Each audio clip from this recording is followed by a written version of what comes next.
Welcome to health space. I am doctor Deepti, the natural aesthetics Sasthamangalam. ഇന്ന് common ആയിട്ട് എല്ലാവരും face ചെയ്യുന്ന ഒരു ഇഷ്യൂ ആണ് hair fall and hair thinning. അതിന് ബേസിക് ആയിട്ട് കുറച്ച് റീസൺസ് ഉണ്ട്.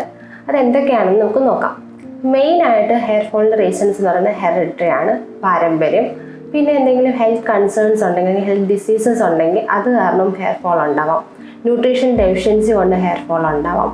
പിന്നെ നമുക്ക് എന്തെങ്കിലും സ്ട്രെസ്സോ ടെൻഷൻ ആൻസൈറ്റി ഇതൊക്കെ കൊണ്ട് ഹെയർ ഫോൾ വരാനുള്ള സാധ്യതയുണ്ട്. ഈ ഹെയർ ഫോളിന് മാർക്കറ്റിൽ അവൈലബിൾ ആയിട്ടുള്ള ട്രീറ്റ്മെൻറ്റ്സിനെ കുറിച്ചാണ് നമ്മൾ ഇന്ന് ഡിസ്കസ് ചെയ്യാൻ പോകുന്നത്. PRP ട്രീറ്റ്മെൻറ്റിനെ കുറിച്ച് നിങ്ങൾ കേട്ടിട്ടുണ്ടായിരിക്കും. വളരെ കോമൺ ആയിട്ട് ചെയ്യുന്ന ഒരു ട്രീറ്റ്മെൻറ്റാണ് PRP, platelet rich plasma therapy എന്നാണ് ഇതിൻ്റെ ഫുൾ ഫോം. അവനവൻ്റെ തന്നെ ബ്ലഡിൽ നിന്ന് പ്ലേറ്റ്ലെറ്റ്സിനെ സെപ്പറേറ്റ് ചെയ്തിട്ട് ചെയ്യുന്നൊരു ട്രീറ്റ്മെൻറ്റാണ് PRP ട്രീറ്റ്മെൻറ്റ്. ഈ PRP നമ്മുടെ തലയിലെ ഇൻട്രാഡെർമൽ സ്പേസിലോട്ട് ഇഞ്ചക്ഷൻ ചെയ്ത് കൊടുക്കുകയാണ് ചെയ്യുന്നത്. ഇത് നമ്മുടെ ഹെയർ റൂട്ടിൽ ഗ്രോത്ത് ഫാക്ടേഴ്സിനെ എത്തിച്ചിട്ട് ഹെയർ കുറച്ചുകൂടി കട്ടിയായിട്ട് വളരാനായിട്ട് സഹായിക്കും. PRP സാധാരണ മാസത്തിൽ ഒരെണ്ണം വെച്ചൊരു 5 സെഷൻസ് വരെ നമ്മൾ ചെയ്യണം. ചെയ്ത് കഴിഞ്ഞാൽ നമുക്ക് അതിൻ്റെ എഫക്റ്റീവ് റിസൾട്ട് അറിയാനായിട്ട് ഒരു 4 months എങ്കിലും മിനിമം എടുക്കും. PRPയെ പോലെ തന്നെ ചെയ്യുന്നൊരു അഡ്വാൻസ് ട്രീറ്റ്മെൻ്റ് ആണ് GFC എന്ന് പറയും, ഗ്രോത്ത് ഫാക്ടർ കോൺസെൻട്രേഷൻ തെറാപ്പി. അതിന്ന് നമുക്ക് മാർക്കറ്റിൽ വളരെ സുലഭമായി അവൈലബിൾ ആയിട്ടുണ്ട്. PRP പോലെ തന്നെ ചെയ്യുന്ന പ്രൊസീജിയർ ആയതുകൊണ്ട് തന്നെ ആൾക്കാർക്ക് ചെയ്യുന്നതിലും കുറച്ച് കംഫർട്ടായിരിക്കും. പക്ഷേ GFC കുറച്ചുകൂടെ എഫക്റ്റീവ് ആയിരിക്കും. മന്ത്ലി ഒരു സെഷൻ വെച്ച് 3 സെഷൻ ചെയ്താൽ മതിയായിരിക്കും നമുക്ക് GFC. മിനിമം 3 സെഷൻസിനുള്ളിൽ തന്നെ ഒപ്റ്റിമൽ റിസൾട്ട് അറിയാൻ പറ്റും എന്നുള്ളതാണ് GFCയുടെ പ്രത്യേകത. GFCയുടെ തന്നെ പ്രൈം ബ്രാൻഡാണ് നമ്മളിപ്പോൾ ഡീനാച്ചുറൽ യൂസ് ചെയ്യുന്നത്. അത് കാരണം തന്നെ വളരെ ഗുഡ് റിസൾട്ടാണ് ഇപ്പോൾ പേഷ്യൻസിന് നമുക്ക് ലഭിക്കുന്നത്. ഇന്ത്യയിൽ തന്നെ വളരെ ഫേമസ് ആയിട്ടുള്ള ഒക്കാഡ്സിൻ്റെ പോളിറിച്ച് ട്യൂബ്സ് ആണ് ഇവിടെ നമ്മൾ ഉപയോഗിക്കുന്നത്. അതുകൊണ്ട് തന്നെ വളരെ ബെറ്റർ റിസൾട്ടാണ് പേഷ്യൻസിന് കണ്ടുവരുന്നത്.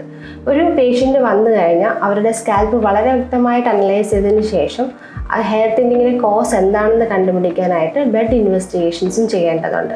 ഈ ബ്ലഡ് ഇൻവെസ്റ്റിഗേഷനകത്ത് ഇപ്പോൾ തൈറോയിഡ് എന്തെങ്കിലും ഡിസ്ഫങ്ഷൻ ഉണ്ടെങ്കിലോ, വൈറ്റമിൻ D3 ഡെഫിഷ്യൻസി ഉണ്ടെങ്കിലോ, ഇപ്പോൾ കംപ്ലീറ്റ് ബ്ലഡ് കൗണ്ടിനകത്ത് പ്ലേറ്റ്ലെറ്റിന് എന്തെങ്കിലും കുറവുണ്ടെങ്കിലോ ഹെയർ ഫോൾ വരാനുള്ള ചാൻസസ് ഉണ്ട്. ഇപ്പോൾ തൈറോയിഡ് ആണ് അണ്ടർലൈൻ ഡിസീസ് എന്നുണ്ടെങ്കിൽ നമുക്ക് അതിനെ ട്രീറ്റ് ചെയ്തതിന് ശേഷം ട്രീറ്റ്മെൻറ്റ് കൊടുക്കുകയാണെങ്കിൽ വളരെ ബെറ്റർ ആയിട്ടുള്ള റിസൾട്ട് കിട്ടും.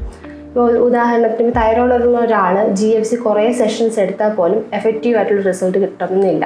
അപ്പോൾ ഫസ്റ്റ് നമ്മളൊരു പേഷ്യൻ്റ് വരുവാണെന്നുണ്ടെങ്കിൽ അവർക്ക് എന്തെങ്കിലും അണ്ടർലൈൻ ഡിസീസ് ഉണ്ടോ എന്നുള്ളതാണ് ചെക്ക് ചെയ്യേണ്ടത്. ബ്ലഡ് ടെസ്റ്റ് ചെയ്തതിന് ശേഷം അതിൻ്റെ റിസൾട്ട് വെരിഫൈ ചെയ്തിട്ട് ട്രീറ്റ്മെൻറ്റ് ചെയ്യുവാണെങ്കിൽ ബെറ്റർ റിസൾട്ട് എല്ലാവർക്കും ഉണ്ടാകുന്നതായിരിക്കും. ഇനി ഈ ട്രീറ്റ്മെൻറ്റ് കൂടെ നമ്മളിപ്പം ഇവിടെ ഡീനാച്ചുറലി നമ്മൾ ഹോമിയോപ്പതി മെഡിസിൻസ് ആണ് ഇന്ത്യനിൽ കൊടുക്കുന്നത്. അതാണ് നമ്മുടെ ഒരു പ്രത്യേകതയായിട്ട് നമ്മൾ പറയുന്നത്.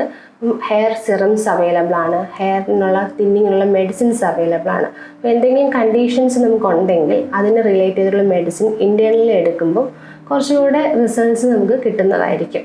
ഒരു കമ്പൈൻ തെറാപ്പി ആയിരിക്കും എപ്പോഴും നല്ലതായിട്ട് വരുന്നത് ഹെയർ ഫോളിനും ഹെയർ തിന്നിങ്ങിനും. ആൾക്കാർ കോമൺ ആയിട്ട് ചോദിക്കുന്ന ഒരു ക്വസ്റ്റ്യനാണ് ആർക്കൊക്കെ PRP ചെയ്യാം. PRP 18 വയസ്സിന് മുകളിലുള്ള എല്ലാ ഏജ് ഗ്രൂപ്പിനും ചെയ്യാവുന്നതാണ്. പക്ഷേ ഹെയർ ഫോളിക്കിൾസ് കുറച്ചെങ്കിലും ഉണ്ടെങ്കിൽ മാത്രമേ നമുക്ക് PRP ചെയ്തിട്ടോ GFC ചെയ്തിട്ടോ എഫക്റ്റീവ് റിസൾട്ട് ഉണ്ടാവുള്ളൂ. ഇപ്പോൾ വളരെ നല്ല രീതിയിൽ കഷണ്ടി ആയി പോയിട്ടുണ്ടെങ്കിൽ PRP ചെയ്താലോ GFC ചെയ്താലോ ഹെയർ വളർന്നു വരണമെന്ന് നിർബന്ധമില്ല. ഹെയർ തിന്നിങ് തുടങ്ങുന്ന സമയത്ത് തന്നെ നമ്മൾ ഈ ട്രീറ്റ്മെൻറ്റ് ചെയ്യുവാണെങ്കിൽ വളരെ നല്ലതായിട്ടുള്ള റിസൾട്ട്, വേറെ ഒരു ഹെയർ ട്രാൻസ്പ്ലാന്റേഷൻ പോലൊരു പ്രൊസീജിയറിലോട്ട് പോവാതെ നമ്മുടെ ഹെയറിനെ മെയിൻറ്റെയിൻ ചെയ്ത് പോകാനായിട്ട് PRPയും GFCയും സഹായിക്കും. ഇനി ഈ ട്രീറ്റ്മെൻറ്റ് ചെയ്ത് കഴിഞ്ഞാലും അത് ആൾക്കാർ ചോദിക്കാറുണ്ട് ഒരു ക്യൂവർ ആണോ, പിന്നെ ഹെയർ പൊഴിഞ്ഞു പോവില്ലേ എന്നുള്ളൊരു ക്വസ്റ്റ്യൻ വരാറുണ്ട്. പക്ഷെ അങ്ങനെയല്ല. ഇപ്പം നമുക്ക് അണ്ടർലൈൻ എന്താണോ കോസ് അതിനെ കൂടെ ട്രീറ്റ് ചെയ്താൽ മാത്രമേ നമുക്ക് ഇതിന് ഒരു സ്റ്റേബിൾ റിസൾട്ട് ഉണ്ടാവുള്ളൂ. ഇപ്പം ആണുങ്ങൾക്ക് ഉണ്ടാകുന്ന ഒരു ആൻഡ്രോജനിക് അലോപേഷ്യ ആണെന്നുണ്ടെങ്കിൽ അത് മെയിൽ ഹോർമോണിനെ ഡിപ്പെൻഡ് ചെയ്തിട്ട് വരുന്നൊരു അലോപേഷ്യയാണ്. അതുകൊണ്ട് തന്നെ നമ്മളിപ്പോൾ ഈ ട്രീറ്റ്മെൻറ്റ് ചെയ്ത് കഴിഞ്ഞാലും പിന്നെയും ഹെയർ ഫോൾ വരാനുള്ള സാധ്യതയുണ്ട്. അപ്പോൾ അവർക്ക് മെയിൻറ്റെയിനിങ് സെഷൻ പോലെ ചെയ്തു പോവേണ്ട കാര്യമുണ്ട്. അതായത് ആദ്യത്തെ 3-4 സെഷൻ നമ്മൾ അടുപ്പിച്ചെടുത്തതിന് ശേഷം പിന്നീട് 6 മാസം കൂടുമ്പോൾ ഓരോ സെഷൻ വീതം ചെയ്തു പോയാൽ ബെറ്റർ റിസൾട്ട്, അല്ലെങ്കിൽ ഹെയറിനെ അങ്ങനെ മെയിൻറ്റെയിൻ ചെയ്ത് കൊണ്ടുപോകാനായിട്ട് ഹെൽപ്പ് ചെയ്യും. ഇപ്പം മെയിൽ പാറ്റേൺ ബോൾനെസ് നോക്കുകയാണെങ്കിൽ നമുക്കൊരു 7 സ്റ്റേജസ് ഉണ്ട്. അപ്പോൾ അതിലത്തെ ഗ്രേഡ് 2 ഗ്രേഡ് 3 വന്ന് നിൽക്കുന്ന ഒരാളാണെന്നുണ്ടെങ്കിൽ നമ്മൾ ആ തുടക്കത്തിൽ തന്നെ ട്രീറ്റ്മെൻറ്റ് സ്റ്റാർട്ട് ചെയ്യുന്നുണ്ടെങ്കിൽ അവരെ ആ ഒരു സ്റ്റേജിൽ തന്നെ മെയിൻറ്റെയിൻ ചെയ്ത് കൊണ്ടുപോകാനായിട്ട് ഈ ട്രീറ്റ്മെൻറ്റ് ഹെൽപ്പ് ചെയ്യും. ഇപ്പോൾ വേറെ ഹെൽത്ത് ഇഷ്യൂസ് ഒന്നും ഇപ്പോൾ GFC ചെയ്യുന്നതിനൊന്നും പ്രത്യേകിച്ചൊരു ചെയ്യേണ്ടതായിട്ടുള്ള കാര്യങ്ങളും അല്ലെങ്കിൽ ചെയ്യാൻ പാടില്ലായിട്ടുള്ള കാര്യങ്ങളൊന്നും വളരെയധികമായിട്ടൊന്നും ഇല്ല.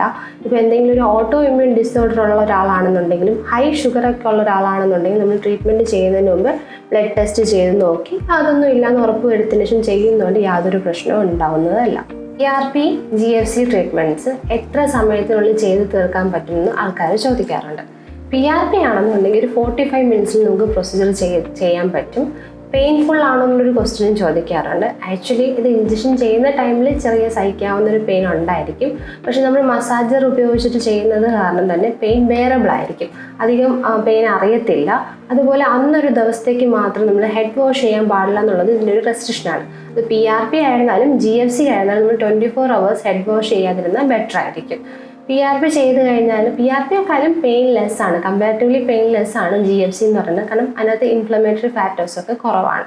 ഇനി റേറ്റ് വെച്ച് നോക്കുവാണെങ്കിൽ PRP ആണ് കുറച്ച് ചീപ്പർ റേറ്റിൽ നമുക്ക് അവൈലബിൾ ആയിട്ടുള്ളത്. കാരണം PRP ഒരു നോർമൽ ആൻറ്റിബയോട്ടിക് ട്യൂബിൽ ബ്ലഡ് കളക്ട് ചെയ്യുന്നത് കൊണ്ട് തന്നെ, അല്ലെങ്കിൽ PRP ട്യൂബ്സ് ആയിരുന്നാൽ പോലും അത്രയും എക്സ്പെൻസീവ് അല്ലാത്തതുകൊണ്ട് നമുക്കൊരു പെർ സെഷൻ 3000 താഴെ നമുക്ക് ചെയ്യാനായിട്ട് പറ്റും. പക്ഷേ GFC എന്ന് പറയുമ്പോൾ നമ്മളൊരു കിറ്റായിട്ട് ചെയ്യുന്നത് കൊണ്ട് തന്നെ പ്രീമിയം ബ്രാൻഡ്സിലോട്ട് നമ്മൾ പോകുന്നുണ്ടെങ്കിൽ GFC കുറച്ച് എക്സ്പെൻസീവ് ആയിരിക്കും. അപ്പോൾ GFC പക്ഷേ 3 സെഷൻ റിസൾട്ട് ഉള്ളതുകൊണ്ട് തന്നെ നമുക്കിപ്പം NRI കസ്റ്റമേഴ്സിനാണെങ്കിൽ പോലും ഒരു 2 months ലീവിലൊക്കെ വരുവാണെങ്കിൽ ഒരു 21 to 30 days ഗ്യാപ്പിൽ നമുക്ക് ഒരു 3 സെഷൻസ് കംപ്ലീറ്റ് ചെയ്യാൻ പറ്റും. സോ അതുകൊണ്ട് GFC കുറച്ചുകൂടെ അഡ്വാൻസ്ഡ് ആണ്, എഫക്റ്റീവും ആണ്. അത് കാരണം ആൾക്കാർക്ക് വളരെ അപ്രോച്ചബിളുമാണ് GFC treatment. Comparing to PRP GFC ആയിരിക്കും എപ്പോഴും ബെറ്റർ. ഇനി GFCയുടെ റേറ്റ് തന്നെ നമുക്ക് മാർക്കറ്റിൽ കിട്ടുന്ന ബ്രാൻഡ്സ് അനുസരിച്ച് GFCയുടെ റേറ്റും വേരി ചെയ്തുകൊണ്ടേയിരിക്കും. GFC ട്യൂബ്സ് അവൈലബിൾ ആണ്, അത് ചീപ്പർ റേറ്റ് ആണ്. പക്ഷേ GFC കിറ്റ് വരുമ്പോൾ നമുക്ക് എക്സ്പെൻസീവ് ആയിരിക്കും. ഒരു പെർ സെഷൻ 7000 8000 വരുന്നുണ്ട് GFCക്കാണെന്നുണ്ടെങ്കിൽ.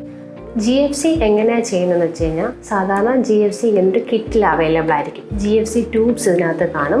ഇതിനകത്ത് യൂഷ്വലി 4 ട്യൂബ്സ് ആണ് വരുന്നത്. അപ്പോൾ ഈ 4 ട്യൂബിൽ നമ്മൾ ബ്ലഡ് കളക്ട് ചെയ്യുന്നതാണ് ചെയ്യുന്നത്. അതായത് ഒരു 16 ml ബ്ലഡ് ആയിരിക്കും നമ്മൾ പേഷ്യൻ്റിൽ നിന്ന് കളക്ട് ചെയ്യുക. സാധാരണ ബ്ലഡ് ടെസ്റ്റ് ചെയ്യാൻ എടുക്കുന്ന പോലത്തെ ഒരു കളക്ഷനായിരിക്കും. അതിൽ 4 ml വീതം ഓരോ ട്യൂബിൽ ഒഴിച്ചതിന് ശേഷം 30 minutes ഈ ട്യൂബ്സിൽ നമ്മൾ സ്റ്റഡി ആയിട്ട് വെച്ചേക്കും. നന്നായിട്ട് മിക്സ് ചെയ്തതിന് ശേഷം 30 minutes എടുത്ത് വെച്ചതിന് ശേഷമാണ് നമ്മളിതിനെ സെൻട്രിഫ്യൂജ് ചെയ്യുന്നത്. സോ ഒരു 15 to 20 minutes സെൻട്രിഫ്യൂജേഷന് ശേഷം ഇതിനകത്ത് നമുക്ക് പ്ലേറ്റ്ലെറ്റ് റിച്ച് പ്ലാസ്മ അല്ലെങ്കിൽ GFC ഗ്രോത്ത് ഫാക്ടർ അടങ്ങിയ പ്ലാസ്മ സെപ്പറേറ്റ് ആയിട്ട് വരികയും PRPയെ പോലെയല്ല, സാധാരണ PRP ട്യൂബിൽ നമ്മൾ PRP സെപ്പറേറ്റ് ആയിട്ട് വരുമ്പം പിന്നെയും മിക്സ് ആക്കുകയാണെന്നുണ്ടെങ്കിൽ RBC WBC ഒക്കെ മിക്സ് ആവാനുള്ള സാധ്യതയുണ്ട്. പക്ഷേ ഇത് നമ്മൾ എത്ര മിക്സ് ആക്കി കഴിഞ്ഞാലും ഇതൊരു മീഡിയം ഇടയിൽ കാണും. അപ്പോൾ അത് കാരണം തന്നെ ഒരിക്കലും നമ്മൾ മിക്സ് ആവുന്നില്ല. സോ പ്ലേറ്റ്ലെറ്റ് കോൺസെൻട്രേഷൻ ഈ ട്യൂബ്സിൽ കൂടുതലായിരിക്കും. PRP കമ്പയർ ചെയ്യുമ്പം 8 മടങ്ങ് കോൺസെൻട്രേഷനകത്ത് കൂടുതലായതുകൊണ്ട് തന്നെ കുറച്ചുകൂടെ എഫക്റ്റീവ് റിസൾട്ട് നമുക്ക് GFCയിൽ കിട്ടുന്നതാണ്. ഇനി അടുത്തൊരു ടോപ്പിക്കുമായിട്ട് നമുക്ക് നെക്സ്റ്റ് വീഡിയോയിൽ കാണുന്നവരെ ബൈ ഫ്രം ഹെൽത്ത് സ്പേസ്.